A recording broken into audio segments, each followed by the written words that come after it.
오늘 본문은 우리 인생의 위기와 고난이 다가올 때 우리가 무엇을 해야 하는지 그 해답을 우리에게 교훈하는 내용을 다루고 있습니다. 시편 기자는 악인들의 핍박과 공격에 의해 엄청난 고난을 당하고 있었습니다. 150절 말씀입니다. 악을 따르는 자들이 가까이 왔사오니 그들은 주의 법에서 머나이다. 여기서 가까이 왔다는 말을 원어로 살펴보면요, 그들이 이제 막 접근했다는 의미가 아니라 악인들의 박해가 지속되고 있다는 의미를 가지고 있습니다. 시인은 하나님을 경외하며 하나님 말씀에 순종한다는 이유로 대적들에게 많은 박해를 당하고 있는 상황이었습니다.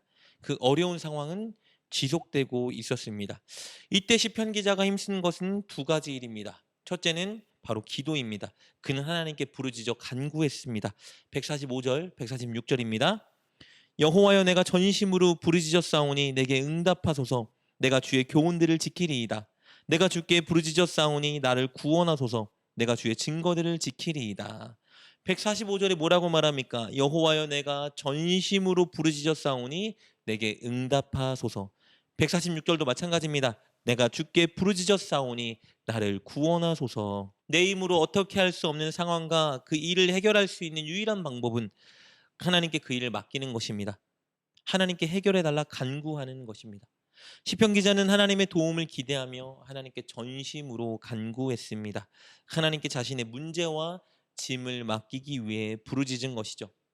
그런데 기도의 내용을 얼핏 보면요, 그가 하나님께 마치 거래하고 있는 것처럼 느껴지기도 합니다. 145절에서 응답해 주시면 내가 주의 교훈들을 지키리이다 고백하고요, 146절에서는 구원해 주시면 내가 주의 증거들을 지키겠습니다 고백하기 때문입니다. 얼핏 보면 하나님이 기도에 응답해 주셔서 나를 구원해 주신다면 내가 하나님 말씀을 지키겠습니다 거래하고 있는 것처럼 보입니다. 그런데 결코 그렇지 않습니다. 왜냐하면 시편 기자는 지금 이 어려운 상황이 오기까지 늘 하나님의 말씀을 지키고 있던 사람이었기 때문입니다. 우리 151절, 152절입니다. 여호와여, 주께서 가까이 계시오니 주의 모든 계명들은 진리니이다. 내가 전부터 주의 증거들을 알고 있었으므로 주께서 영원히 세우신 것인 줄을 알았나이다. 시편 기자는 하나님의 말씀이 영원히 변치 않는 진리라는 것을 말씀에 대한 연구와 체험을 통해 이미 오래전부터 알고 있었습니다. 여기서 알고 있었다는 말은요, 경험적인 알을 의미합니다. 그는 하나님의 말씀을 경험적으로 알고 있던 거예요. 그리고 이 진리를 알았기 때문에 말씀을 사모하며 말씀을 준행하며 살아왔습니다. 그렇다면 하나님께서 시편 기자의 기도를 듣고 응답해 주신다면 그가 하나님 말씀을 지키겠습니다라는 고백하는 것은요, 끝까지 지금처럼 하나님 말씀을 지키며 살겠다는 그의 결단을 드러내주는 것입니다. 시편 기자의 이 모습은 우리에게 올바른 성도의 모습이 무엇인지 교훈해주고 있습니다. 성도는 평소에는 하나님의 말씀과 상관없이 살다가 순종하는 삶을 살지 않다가 문제가 발생하면 하나님께 도움을 간구하면서 도와주시면 순종하겠습니다, 열심히 믿겠습니다 거래하는 자가 아닙니다.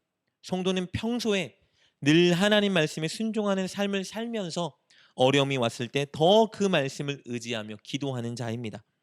저와 여러분도 오늘 시편 기자처럼 늘 하나님의 말씀에 순종하는 삶을 살다가 말씀과 가까이 살다가 어려움이 왔을 때 말씀을 더 의지하여 간절히 하나님께 도움을 간구하는 진정한 성도가 되기를 주님의 이름으로 축복합니다.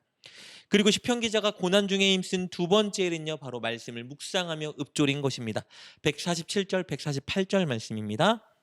내가 날이 밝기 전에 부르짖으며 주의 말씀을 바라싸우며 주의 말씀을 조용히 읊조리려고 내가 새벽녘에 눈을 떴나이다. 시편 기자는 고난 중에 말씀을 바라고 말씀을 읊조렸습니다. 147절에 날이 밝기 전이라는 단어를 원어로 찾아보면요, 오전 2시에서 6시 사이를 가리킵니다.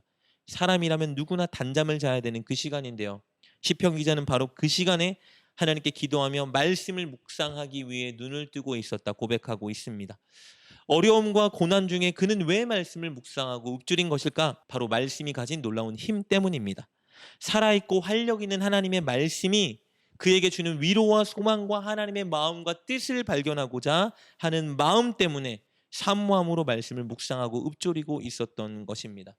이렇게 시편 기자는 고난 중에 기도로, 그리고 말씀 묵상으로 하나님과 소통하며 이렇게 위기를 견디고 이겨내고 있었습니다. 사랑하는 여러분, 우리도 고난 중에 힘써야 할 것, 아니 사실 우리가 늘 힘써야 할 것이 바로 이것입니다. 시편 기자가 우리에게 보여주는 이 모습입니다. 우리는 늘 하나님께 기도로 간구하는 삶을 살아야 합니다. 그리고 우리는 늘 하나님의 말씀을 묵상하고 읊조리는 삶을 살아야 합니다. 평소에 이 일에 힘쓸 때 우리는 고난 중에 더욱 기도와 말씀으로 하나님과 소통할 수 있는 것입니다. 사실 이 두 가지, 기도와 말씀 묵상은 교회를 다니는 사람이라면 누구나 다 해야 되는 것을 알고 있는 가장 중요한 행동입니다. 그러나 동시에 가장 힘쓰지 않고 실천하지 않는 두 가지 것입니다. 우리가 늘 미루는 것들이죠. 우리는 더는 미루지 말고 바로 오늘부터 기도와 말씀 묵상으로 하나님과 교제에 힘써야 합니다. 지금 우리가 그렇게 하고 있다면 만족하지 말고 더 간절히 전심으로 기도와 말씀으로 하나님 교제에 힘써야 합니다. 그렇게 하여 우리에게 역사하고 일하시는 하나님을 통해 우리가 오늘 시편 기자처럼 사람들에게 가장 힘써야 될 것이 무엇인지 보여주고 간증하는 도전의 사람이 되었으면 좋겠습니다. 꼭 그렇게 기도와 말씀 묵상으로 승리하고 사람들에게 도전하는 저와 여러분 될 수 있기를 주님의 이름으로 축복합니다. 기도하겠습니다. 하나님, 인생의 고난과 어려움이 찾아올 때 우리가 그것들을 견디고 이겨낼 수 있는 두 가지 무기, 즉 기도와 말씀을 우리에게 주셔서 감사합니다. 늘 날마다 하나님께 기도로 간구하고 말씀을 묵상하며 하나님과 교제하는 우리가 되게 하옵소서. 그리하여 고난이 다가올 때 넉넉히 견디고 이겨내는 우리가 되게 하시고 많은 사람들에게 이 두 가지를 도전하는 우리가 되게 하옵소서. 예수님의 이름으로 기도드립니다. 아멘. 오늘 말씀을 통해 깨닫고 결단한 것은 무엇입니까? 그것을 붙들고 하나님께 기도합시다. 그리고 그렇게 실천하며 하루를 살아가는 여러분 되시길 주님의 이름으로 축복합니다.